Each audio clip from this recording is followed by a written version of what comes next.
Salut les deux à cuire et j'espère que vous allez hyper bien.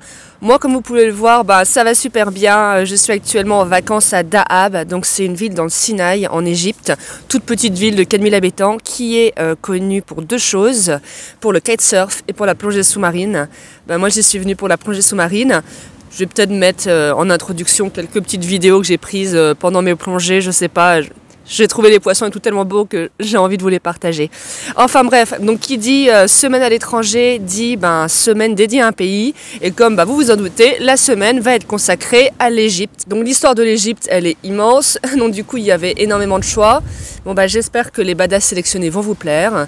Et écoutez, on attaque avec nos deux premières badass, à savoir la première pharaon. Et non, ce n'est pas Hatshepsut. Et la grande reine Ti. C'est parti. Alors pour commencer, on va casser un cliché. On entend souvent que la première femme pharaon, c'est Hatshepsut. Mais en fait, 200 ans avant Hatshepsut, aurait régné avec des attributs d'homme, une femme, Néferu Sobek, qui aurait régné pendant la toute fin de la 12e dynastie. On ne sait pas grand-chose de Néferu. On sait qu'elle est la fille du pharaon Amenemhat III, qu'elle a épousé par la suite son frère. Alors, c'est choquant aujourd'hui, mais chose assez commune à l'époque. Et tout ça pour préserver la pureté de la lignée.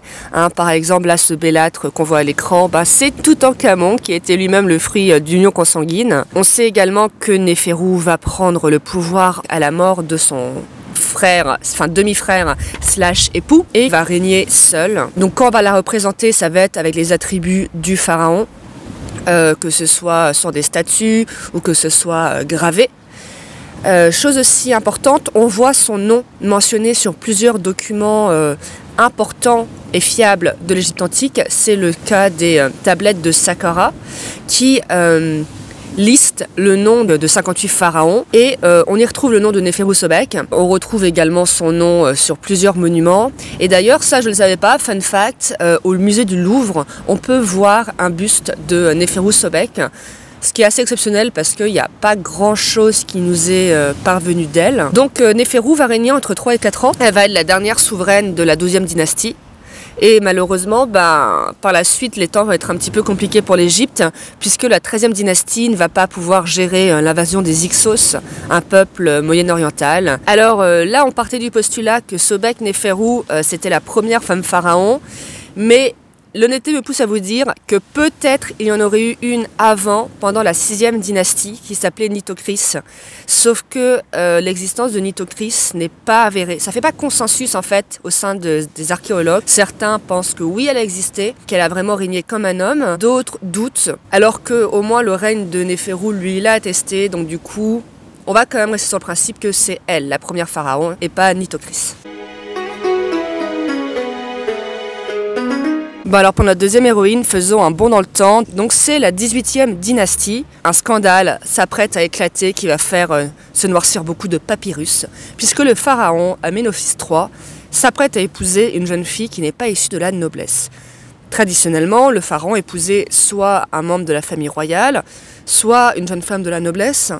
Mais là, Ti, l'épousée, est une roturière. Ti, elle vient pas non plus de la rue, elle vient d'une très bonne famille. Son père a de hautes fonctions religieuses, sa mère a un haut poste au sein du palais royal, mais elle n'est pas noble. Donc on ne sait pas trop comment s'est fait ce mariage. Certains disent que c'est parce que Amenophis a voulu provoquer la colère du prêtre d'Amon, parce qu'en fait à l'époque, le prêtre d'Amon avait beaucoup de pouvoir en Égypte. C'était le deuxième personnage le plus important du royaume après Pharaon. Et il y avait souvent des conflits entre le pharaon et le prêtre d'Amon. Mais bon, certains égyptologues n'y croient pas trop quand même. Aussi bien, c'est un banal mariage d'amour. Après tout, la mère de Ti travaillait au palais. En tout cas, c'est un excellent choix. Amenophis n'aurait pas pu trouver meilleure épouse. Parce que Ti, elle ne va pas être passive, elle va vraiment l'accompagner et l'aider dans l'exercice du pouvoir. Donc Ti va avoir un rôle religieux important, elle va présider plusieurs cérémonies. Elle va également participer à la gestion des affaires du royaume. Amenophis va beaucoup la consulter. Et d'ailleurs, chose rare, Elle va avoir des liens diplomatiques avec les souverains des royaumes alliés et voisins, notamment le roi de Babylone. Elle avait des correspondances avec eux. Elle a également été maîtresse d'ouvrage, elle a fait construire des temples. Bref, c'était une reine hyper active. Et d'ailleurs, à la mort d'Amenophis, quand le fils de Ti va monter sur le trône, donc Amenophis IV, qui va être retenu dans l'histoire sous le nom d'Akhenaton, elle va vraiment pendant 12 ans être une aide précieuse pour Akhenaton. Et comme on va le voir dans la prochaine vidéo, Akhenaton avait vraiment besoin d'aide puisque, comme vous allez voir, il a totalement chamboulé la société égyptienne. D'ailleurs, on l'appelle souvent le pharaon hérétique. Désolé, il y a un petit visiteur surprise qui s'est invité sur la vidéo. Hop. Et donc Ti va vraiment beaucoup l'appuyer. D'ailleurs, au début, quand il était un petit peu inexpérimenté, Akhenaton va faire des bourdes diplomatiques. Et on sait que c'est Ti qui a dû repasser derrière pour réparer un petit peu tout ça. Et donc, à sa mort, donc pendant la 12e année du règne d'Akhenaton, il va vraiment la pleurer parce que il va perdre un allié de choix.